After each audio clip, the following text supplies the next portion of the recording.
ఆనందంగా ఆరోగ్యంగా అందరూ బాగుండాలని ఆ దేవుణ్ణి కోరుకుంటున్నాను. దీనికి ముందు నా వీడియో చూసిన వాళ్ళందరికీ, నన్ను సపోర్ట్ చేసిన వాళ్ళందరికీ కృతజ్ఞతలు. చూడని వాళ్ళు, కొత్తగా చూసేవాళ్ళు చూసి నన్ను సపోర్ట్ చేయండి. వినాయక చవితికి 9 రోజులు 9 ప్రసాదాలు చేస్తాం కదండి.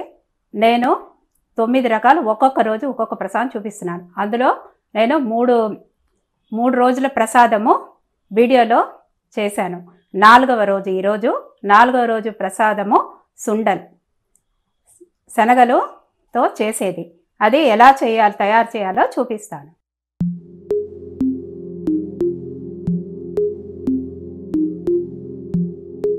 ఎస్ఎస్ అప్లోడ్ ఛానల్స్కి స్వాగతం. సుండల్కి కావలసిన పదార్థాలు: నూనె కావలసినంత, ఒక 2 టేబుల్ స్పూన్ ఉంటే కూడా చాలు. పచ్చిమిరపకాయలు, ఎండుమిరపకాయలు ఒక 3, పచ్చిమిరపకాయలు 2, ఎండుమిరపకాయలు 3 తీసుకున్నాను. ఆవాలు 1 టేబుల్ స్పూన్ వేయాలి. జీలకర్ర, మినప్పప్పు, శనగపప్పు అన్నీ కూడా 1 టేబుల్ స్పూన్. కాబులి శనగలు అంటారండి, ఇది 1/4 కిలో తీసుకున్నాను. కరివేపాకు, పసుపు, కొబ్బరి, తురిమిన కొబ్బరి, అది ఉప్పు, కావాల్సినంత ఉప్పు. ఇది సుండల్ తయారు చేయడానికి కావలసిన పదార్థాలు. ముందు కుక్కరు పెట్టుకొని దాంట్లో కాబులి శనగలు వేసేయాలండి. వేసి కుక్కర్లో ఒక 2-3 విజిల్ వచ్చే వరకు పెట్టాలి. దీంట్లో కొంచెం ఉప్పు వేయాలి, కొంచెమే వేయాలండి, ఎక్కువ వేయకూడదు. వేసి మూసి పెట్టేసేయాలి.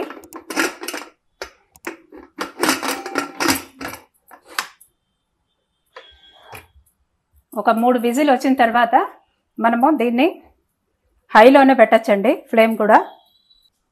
ప్రెషర్ అయిపోయిందండి, తీసేస్తున్నాను.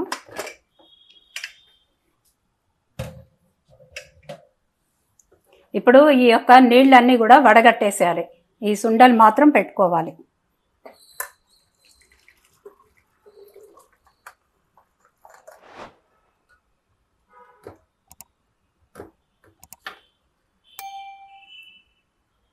నూనె ఒక 2 స్పూన్ పోయాలండి. ప్యాన్ పెట్టాను. కడాయి ఉంటే కడాయి కూడా పెట్టుకోవచ్చు.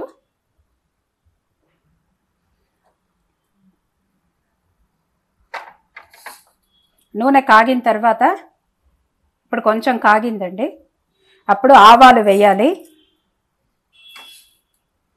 1 టేబుల్ స్పూన్ ఆవాలు. అది చిటపటలాడిన తర్వాత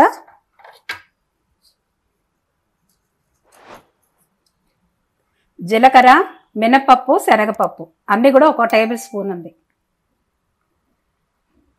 ఆవాలు చిటపటలాడాలండి, లేకపోతే ఆవాలు అట్లాగే ఉంటాయి, చేదు వాసన వస్తుంది కాబట్టి. ఇంకోటి, తినేటప్పుడు చేదుగా ఉంటుంది కాబట్టి ఆవాలు బాగా చిటపటలాడిన తర్వాతనే వెయ్యాలి ఇవి. అలాగే ముందే మనం మినపప్పు, శనగపప్పు వేసేసామంటే మాడిపోతుంది, అందువల్ల ఇవి చూసుకోవాలి. ఇప్పుడు చిటపటలాడుతుంది. ఇప్పుడు మినపప్పు, శనగపప్పు, జీలకర్ర 3 వేసాను.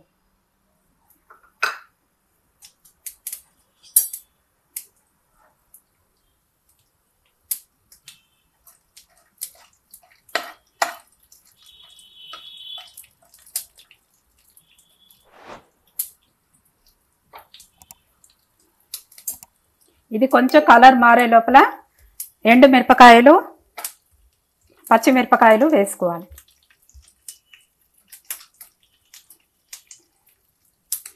నేను పెద్దగా వేసాను, ఎందుకంటే పిల్లలు కూడా తింటారు కాబట్టి, అప్పుడు వాళ్ళకి కారంగా ఉంటుంది కాబట్టి ఈ పచ్చిమిరపకాయలు ఎండుగా వేరుగా తీసేస్తారు. అందుకోసమే ఇలా కట్ చేసి వేస్తున్నాను. ఇప్పుడు మనము శనగలు పెట్టుకున్నాము కదండి, వడిగట్టి పెట్టుకున్నాం, నీళ్ళంతా వడిగట్టాము. ఇప్పుడు మనము దీన్ని వేయాలి. దీంట్లో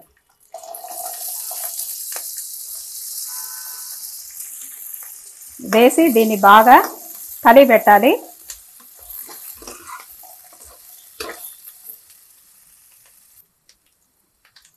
ఇప్పుడు కొంచెము ఉప్పు వేసుకోవాలండి. నేను దీనికి ముందే ఉప్పు వేసి ఉడికించాను కాబట్టి కొద్దిగా వేసుకోవాలి, ఎక్కువ ఉప్పు వేయకూడదు, చూసుకొని వేసుకోవాలి. ఇది కాబులి శనగలండి. ఈ కాబులి శనగలే కాకుండా మనము నలుపు కలర్లో శనగలు కూడా ఉంటుంది, అది కూడా మనం వేయచ్చు. ఇది వినాయక చవితికి ప్రసాదం అండి. వినాయక చవితికి వినాయకుడికి చాలా ఇష్టం అండి. అందువల్ల ఇలా సుండలు చేసి పెడితే ఆయనకి చాలా ప్రీతికరంగా ఉంటుంది. పిల్లలు కూడా బాగా ఇష్టంగా తింటారు కాబట్టి ఇలా చేయొచ్చు. మామూలు శనగలు ఉంటుంది కండి, శనగపప్పు, పచ్చి శనగపప్పు, దాంతో కూడా చెయ్యొచ్చు, అది కూడా చేసుకోవచ్చు. ఇప్పుడు ఇది కొంచెము అన్నీ కలిసేటట్టుగా 2 సార్లు ఇలా కలపాలి అన్నీ మొత్తం కూడా. ఇది బాగా కలిపిన తర్వాత కొంచెము పసుపు వేసుకోవాలి.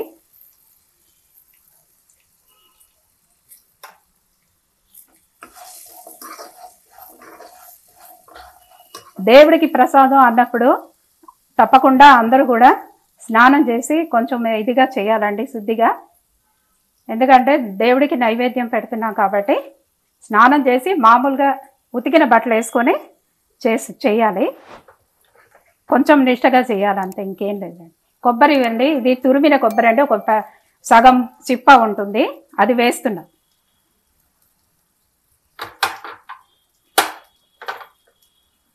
కొద్దిగా కరివేపాకు కూడా వేస్తాం. ఇప్పుడు దీన్ని బాగా కలిగి పెట్టాలి. ఈ కొబ్బరి కొంచెము పచ్చి వాసన పోయి కొంచెం కలర్ చేంజ్ అవ్వాలి, అంతవరకు బాగా మనం కలిగి పెట్టాలి. కలిగి పెట్టకుండా ఉంటే అతుక్కుంటుంది, అందువల్ల కలిగి పెడుతూ ఉండాలి.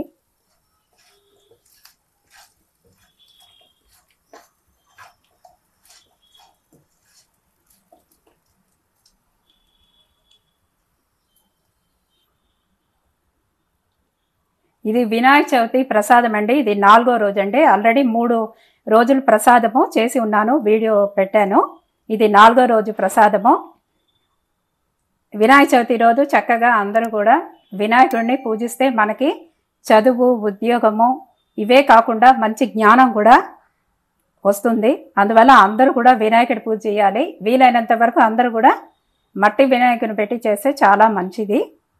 దాన్ని మన ఇంట్లోనే మన నిమజ్జనం చేసేసి మనం ఆ నీళ్ళని మన చెట్లలోనే పోసుకుంటే మనకి పాజిటివ్ ఎనర్జీ అనేది ఎక్కువగా ఉంటుంది. అందువల్ల మట్టి వినాయకుడిని మనము మన ఇంట్లోనే నిమజ్జనం చేయడం చాలా మంచిది. అయిపోయిందండి, సుండలు తయారైపోయింది. ఇప్పుడు దీన్ని మన ఒక బౌల్లో వేసి చూపిస్తాను. మామూలుగా నైవేద్యాన్ని మనము అందరు చూసేటట్టుగా పెట్టకూడదండి. సుండలు రెడీ అండి. 4వ రోజు ప్రసాదము దేవుడికి నైవేద్యంగా పెట్టడానికి సుండలు చేశాను. సపోర్ట్ చేయడానికి సబ్స్క్రైబ్ చేయండి, ఎంకరేజ్ చేయడానికి లైక్ చేయండి, మీ వాళ్ళందరితోనూ షేర్ చేయండి. నమస్కారం.